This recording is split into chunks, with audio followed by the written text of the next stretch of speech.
Hello everyone, welcome to exam magnet. आज की date है 8 जनवरी 2026। आइए डिस्कस करते हैं इंपॉर्टेंट करंट अफेयर। सबसे पहली न्यूज़ है NHAI यानी national highway authority of India ने आंध्र प्रदेश में 2 गिनीज वर्ल्ड रिकॉर्ड बनाए हैं। सबसे पहला रिकॉर्ड है कि NHAI ने 24 घंटे के भीतर 28.95 किलोमीटर एक्सप्रेसवे का निर्माण किया है और दूसरा रिकॉर्ड है कि इसने 10,675 मीट्रिक टन बिटुमिन कंक्रीट को बिछाया है। और यह रिकॉर्ड NHAI ने बेंगलुरु कडप्पा विजयवाड़ा इकोनॉमिक कॉरिडोर, जिसे नेशनल हाईवे 544 जी के नाम से भी जाना जाता है, वहाँ पर बनाए हैं। आंध्र प्रदेश के अन्य फैक्ट की बात करें तो यहाँ की राजधानी है अमरावती और यहाँ के मुख्यमंत्री हैं एन चंद्रबाबू नायडू, जो देश के सबसे अमीर मुख्यमंत्री हैं, और यहाँ के राज्यपाल हैं जस्टिस अब्दुल नज़ीर। आंध्र प्रदेश फलों और केलों का सबसे बड़ा उत्पादक राज्य है और आंध्र प्रदेश के पर्यटन विभाग को बेसिन पर्यटन पुरस्कार 2025 भी मिला है। यहाँ की पोंडू खादी को GI टैग भी प्राप्त हुआ है। यहाँ की महत्वपूर्ण परियोजनाएं की बात करें तो भारत की सबसे बड़ी भूतापी ऊर्जा प्रौद्योगिकी पायलट परियोजना की स्थापना भी आंध्र प्रदेश में की गई है। आंध्र प्रदेश गरीबी मिटाने के लिए एक योजना शुरू किया है जिसका नाम है शून्य गरीबी पे फॉर पहल, और इसने शिक्षा में बढ़ावा देने के लिए तल्लकी बंधनम योजना की भी शुरुआत की है। यानी तल्लकी बंधनम योजना और शून्य गरीबी पे फॉर पहल दोनों आंध्र प्रदेश से रिलेटेड हैं। अगली न्यूज़ है भारत के सर्वोच्च न्यायालय ने भूटान के शीर्ष न्यायालय के साथ समझौता ज्ञापन यानी मेमोरेंडम ऑफ अंडरस्टैंडिंग पर हस्ताक्षर किए हैं। यह समझौता न्यायिक सहयोग और सूचना के आदान प्रदान को बढ़ावा देने के लिए किया गया है।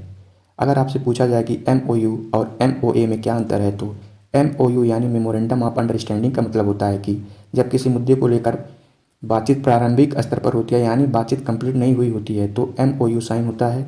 और जब समझौता अंतिम रूप ले लेता है, यानी जब कोई बातचीत फाइनल हो जाती है, तो उसके लिए MOA यानी मेमोरेंडम ऑफ एसोसिएशन साइन किया जाता है। भूटान से संबंधित और फैक्ट की बात करें तो यहाँ की राजधानी है थिम्पू और यहाँ की मुद्रा का नाम है भूटानी नगलतुम। यहाँ के प्रधानमंत्री हैं शेरिंग तोब्गे और यहाँ का सर्वोच्च सम्मान है order of the Duke Gyalpo, जो कि हाल में प्रधानमंत्री नरेंद्र मोदी को प्राप्त हुआ है। भूटान वैश्विक शांति प्रार्थना महोत्सव 2025 की मेजबानी भी कर चुका है। अगली न्यूज़ है भारत ने चीन के नागरिकों के लिए बिजनेस वीज़ा शुरू किया है, जिसका उद्देश्य है व्यापारिक संबंधों को सुगम बनाना। चीन की महत्वपूर्ण फैक्ट के बारे में जाने तो चीन स्टील और तंबाकू उत्पादन में विश्व में नंबर 1 है और आपको पता होगा कि विश्व तंबाकू निषेध दिवस 31 मई को मनाया जाता है। अगली न्यूज़ है भारत की आयुष प्रणाली को ओमान और न्यूजीलैंड के साथ हुए द्विपक्षीय व्यापार समझौते में शामिल किया गया है। आयुष का पूरा नाम है आयुर्वेदा, योगा एंड नेचुरोपैथी, यूनानी, सिद्धा और होम्योपैथी।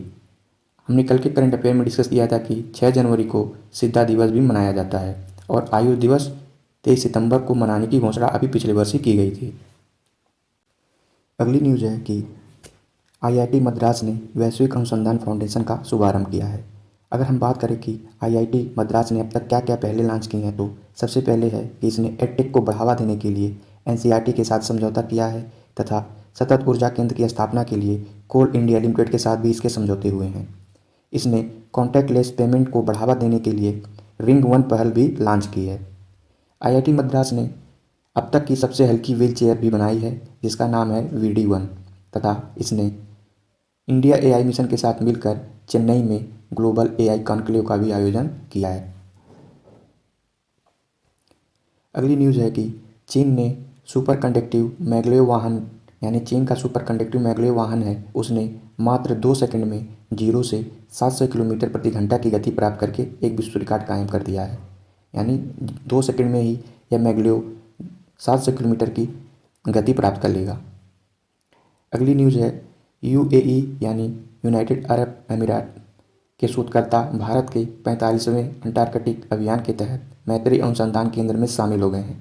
आपको यहाँ जानना चाहिए कि भारत ने अंटार्कटिका में अपने कुछ सेंटर लॉन्च किए हैं, जिसमें एक है मैत्री तथा अगला है भारती। अब उसमें उसका जो 45वां अभियान है उसमें UAE भी शामिल हो गया है।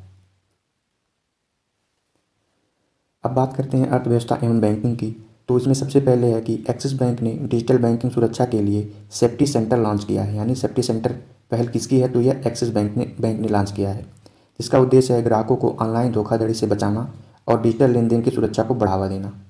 बैंकिंग क्षेत्र के अन्य अपडेट की बात करें तो गूगल पे और एक्सिस बैंक ने साझेदारी में अपना पहला क्रेडिट कार्ड लॉन्च किया है। इसके अलावा IDFC first bank gift city जो कि गुजरात में स्थित है ने अपने अनिवासियों के लिए वैश्विक बचत योजना शुरू की है। यानी जो वहाँ के नॉन रेजिडेंट्स हैं उसके लिए IDFC फर्स्ट बैंक ने वैश्विक बचत योजना की शुरुआत की है। SBI का मार्केट कैप 100 अरब डॉलर के पार पहुंच गया है तथा यह 2025 का सर्वश्रेष्ठ उपभोक्ता बैंक भी नामित हो चुका है। DSB बैंक को द बैंकर द्वारा 2025 का global bank of the year नामित किया गया है तथा जियो पेमेंट बैंक सेविंग प्रो बचत खाता पहल शुरू की है।